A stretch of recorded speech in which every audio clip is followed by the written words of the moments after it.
Presiden Joko Widodo meminta agar APBN dan APBD tidak digunakan untuk membeli produk impor. Presiden mengancam bakal jatuhkan sanksi ke instansi pemerintah baik di kementerian maupun lembaga yang berbelanja produk impor. Total impor tahun 2022 berjumlah 3.673 triliun rupiah. Jumlah ini naik dari tahun 2021 yakni 3.035 triliun rupiah. 3 kementerian dengan impor terbanyak yakni Kementerian Kesehatan, Pertanian, dan Kemendikbudristek. Saat ini produk dalam negeri yang masuk ke dalam sistem e-katalog berjumlah 3,4 juta. Sebelumnya Presiden menyebut ingin produk yang di dalam katalog benar-benar dibeli oleh kementerian atau lembaga, BUMN, BUMD, dan pemerintah daerah. Presiden menargetkan 95% pagu anggaran barang dan jasa di setiap kementerian, lembaga pemerintah ataupun BUMN digunakan untuk membeli produk dalam negeri. Dengan lebih banyak menggunakan produk dalam negeri, pemerintah berharap ekonomi Indonesia. Apa yang harus dilakukan oleh pemerintah mengerem laju impor? Kita akan bahas setelah yang satu ini. Senjata, peluru, kita sudah bisa. Apalagi hanya sepatu. Kenapa harus beli dari luar? Saya dapat cerita di BCG Pak Jenderal Luhut Binsar Panjaitan.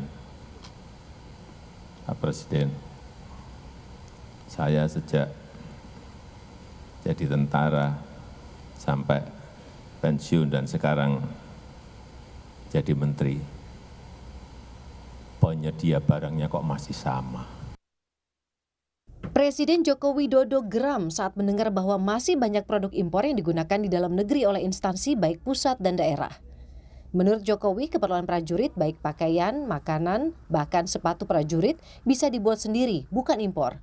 Jokowi juga meminta APBN digunakan untuk membeli produk dalam negeri dan bukan impor karena diperoleh dari pajak dan uang rakyat. Negara sekarang ini menunggu efek dominonya akan kemana.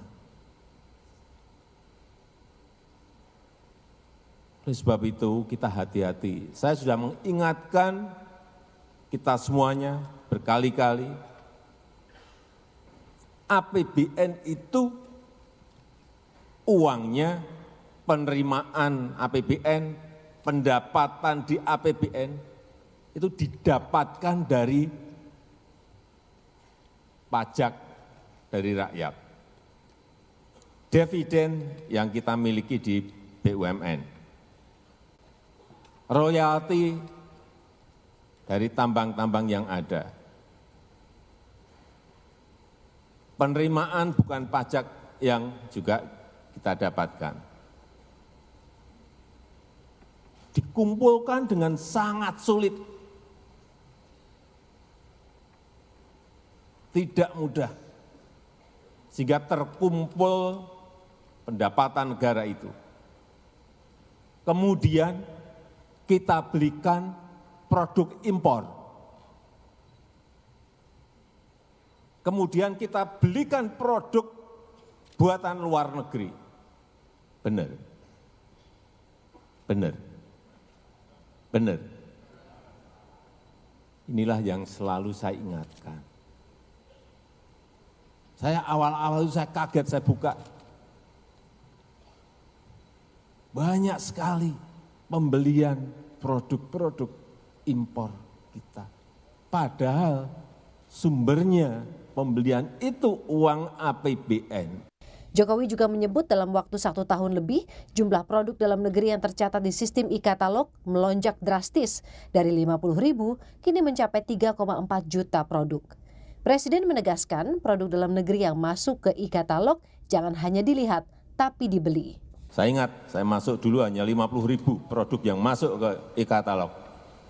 Tadi pagi ketemu, Pak Indi udah berapa sekarang masuk produk-produk dalam negeri kita? Berapa Pak? 3,4 juta produk kita yang sudah masuk ke e-katalog. Dari 50.000 meloncat ke 3,4 dalam waktu yang sangat singkat. Setahun lebih sedikit. Saya hanya titip, kalau sudah masuk barang-barang produk-produk dalam negeri kita ke e-katalog, jangan dibiarkan, hanya masuk saja, tapi dibeli. Dari data BPS tercatat nilai impor Indonesia naik dari tahun ke tahun. Pada tahun 2019 dan 2020 jumlahnya 2.650 triliun rupiah. Tahun 2021 jumlahnya naik 3.035 triliun rupiah. Kemudian di tahun 2022 naik di angka 3.673 triliun rupiah. Ada 3 komoditas impor terbesar ke Indonesia, yakni bahan bakar mineral dengan 54,7 triliun rupiah, mesin dan peralatan mekanis, yakni 44,9 triliun rupiah, lalu ada mesin dan peralatan elektrik sebesar 44,9 triliun rupiah. Pemerintah menargetkan 95% anggaran pengadaan dan jasa di Kementerian dan BUMN digunakan untuk membeli produk dalam negeri, sehingga membantu meningkatkan ekonomi Indonesia. Tim Liputan Kompas TV. Pemerintah menargetkan tahun ini realisasi belanja produk dalam negeri sebesar 95%. Dapatkah angka ini terrealisasi dan apa langkah yang harus dilakukan? Kita berbincang dengan Edi Priyono, tenaga ahli utama KSP, dan Trubus Rahardiansyah, pengamat kebijakan publik. Selamat malam Pak Edi, Pak Trubus. Selamat malam. Selamat malam, saya ke Pak Edi dulu.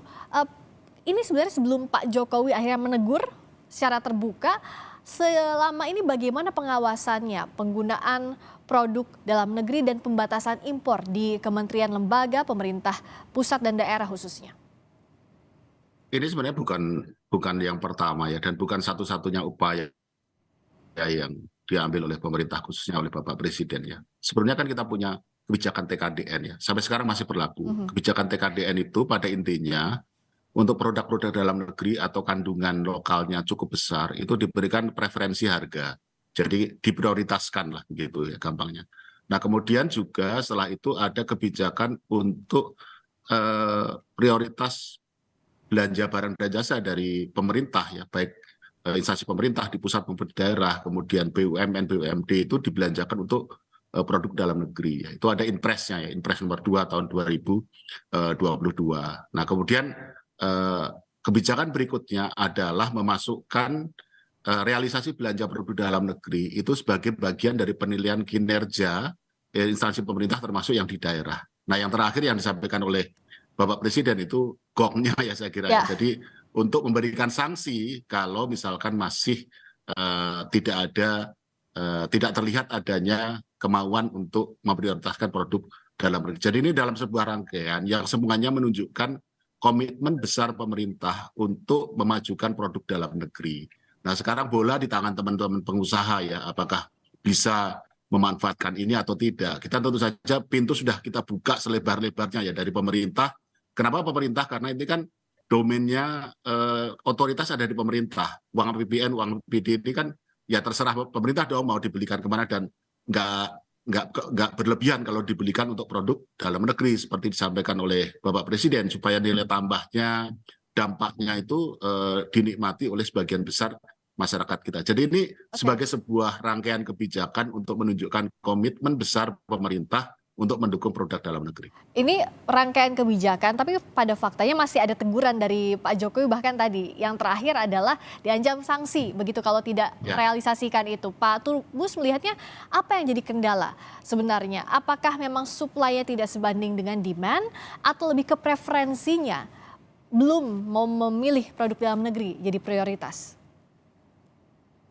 Kalau saya lihat lebih pada preferensi Mbak, preferensi karena sebenarnya terutama untuk daerah ya itu lebih kepada bagaimana kemudian daerah itu secepatnya membelanjakan APBD yang dimiliki itu persoalannya. Di satu sisi sebenarnya memang ada kelemahan dari pemerintah dalam hal ini soal pengawasan. Sebenarnya kalau sinergitas antara Kementerian Dalam Negeri, Kementerian Menpan RB dan Kementerian Keuangan itu berjalan optimal dalam hal pengawasan, saya rasa itu bisa Mbak.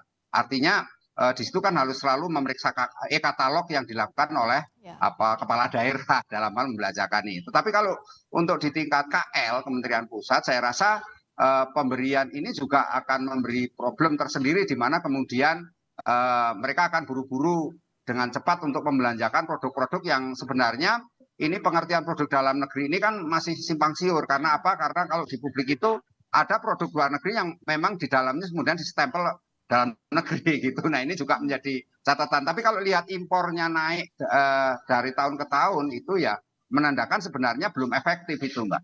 Saya rasa itu Mbak. Nah, Pak Edi, apa melihat kendala ini juga? Gimana pengawasannya sejauh ini? Kendalanya apa, Pak Edi? Enggak, jauh lebih baik ya tahun 2021. Jadi kan gini ya, jadi anggaran pemerintah itu kan sudah ada yang memang dialokasikan untuk belanja produk dalam negeri. Nah, jadi kita bicara itu dulu. Jadi pos-pos belanja yang memang dialokasikan untuk produk dalam negeri. Ya. Tahun 2021 itu sampai akhir Desember realisasinya itu nggak sampai 30%. Nah, tahun 2022 setelah ada impres dan sebagainya, kemudian Bapak Presiden juga menunjuk Pak Menko Marves ya sebagai koordinator untuk memantau semua. Kantor staf presiden juga ikut memantau. Kita rapatnya tiap hari loh, benar-benar hampir tiap hari itu Senin sampai Kamis gitu ya. Nah, itu kita pantau terus dan realisasinya jauh lebih baik ya. Nah, kalau dihubungkan dengan data impor makro agak beda itu ya, karena data impor makro itu kan bukan hanya belanja pemerintah, tetapi itu juga impor untuk dunia usaha. Dan kalau tadi kan terlihat di data, terlihat kok bahwa sebagian besar kalau data impor makro ya itu adalah untuk barang modal dan bahan baku untuk industri ya. Jadi itu beda dengan untuk realisasi belanja pemerintah. Tapi saya tidak mengatakan tidak ada masalah sama sekali. Ya. Ada beberapa kementerian atau beberapa instansi yang perlu kita dorong terus segera realisasikan rencana belanja produk dalam negeri. Tapi sejauh ini sih kalau dari penilaian kantor staf presiden ya jauh lebih baik ya dibandingkan tahun lalu ya realisasi. Kita kawal terus kok itu.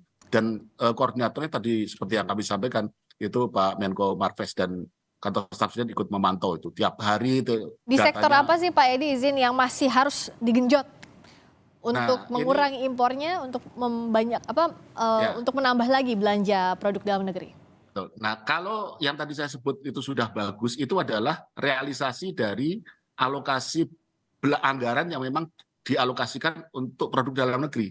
Nah, sekarang pertanyaannya kan seberapa besar sebenarnya dari anggaran itu yang dialokasikan di produk dalam negeri. Nah, ini memang ada beberapa sektor yang masih kemudian sulit. Ya, saya sebut aja misalkan dari Kementerian Kesehatannya. Itu memang tidak mudah karena alat kesehatan, ya, alat medis itu masih banyak yang harus kita impor gitu. Itu sebuah kenyataan yang kita hadapi sekarang ya. Kemudian juga di Kementerian Pertanian ya itu alat-alat mesin pertanian cukup banyak yang kita harus impor karena produk dalam negeri kita mesti diperkuat. Jadi saya kira ini memang tidak kemudian semudah membalik telapak tangan ya, tapi tadi kan saya sudah sebut ya bahwa dari pemerintah itu kita sudah membuka pintu selebar-lebarnya, seluas-luasnya.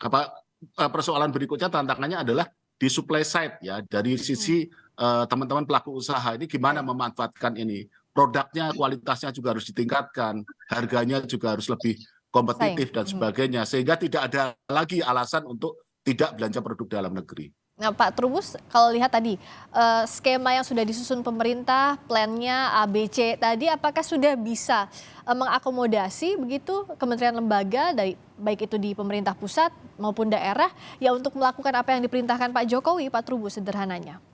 Kalau dilihat dari aspek implementasinya tentu sebenarnya bisa. Artinya memang skema ABC itu bisa dilakukan. Akan tetapi tentu ini sangat tergantung bagaimana kemudian political will dari masing-masing kementerian dan lembaga termasuk di dalamnya daerah. Nah, tentu ini satu tugas berat bagi pemerintah dalam hal bagaimana memastikan agar memang produk-produk dalam negeri itulah atau produk domestik itulah yang memang digunakan di dalam konteks sehari-hari atau konteks dalam hal pembelanjaan APBD ataupun APBN itu sendiri gitu Pak. Jadi memang ini menurut saya lebih kepada persoalan bagaimana kepastian agar mereka itu betul-betul menggunakan produk-produk domestik. Karena persoalan isu ini kan isu lama yang selalu berulang-ulang dan dalam dampaknya selalu munculnya seperti itu. Artinya Presiden sampai marah kemudian karena ini kan sesuatu yang bukan yang baru menurut saya Mbak. Ya. Terakhir Pak Edi, bagaimana memastikan tadi rencana yang sudah disusun, pintu yang dibuka selebar-lebarnya bisa terlaksana, realisasinya maksimal?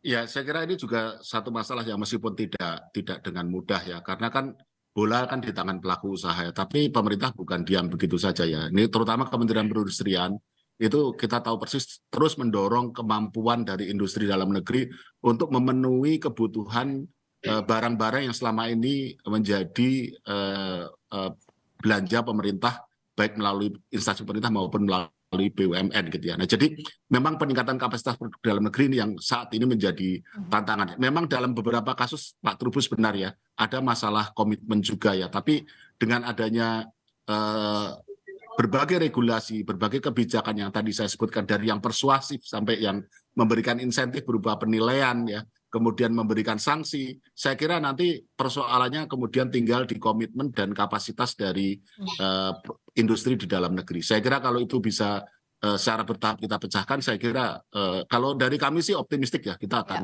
akan bisa mencapai itu dengan baik. Harus berjalan bersama ya antara supply-nya, demand-nya, regulasinya, termasuk juga preferensi dan komitmen dari semua pihak. Terima kasih atas waktunya Pak Edi Priyono, tenaga ahli utama KSP, Pak Trubus Rahardiansyah, pengamat kebijakan publik. Terima kasih Pak Edi, Pak Trubus, sehat selalu. Selamat malam.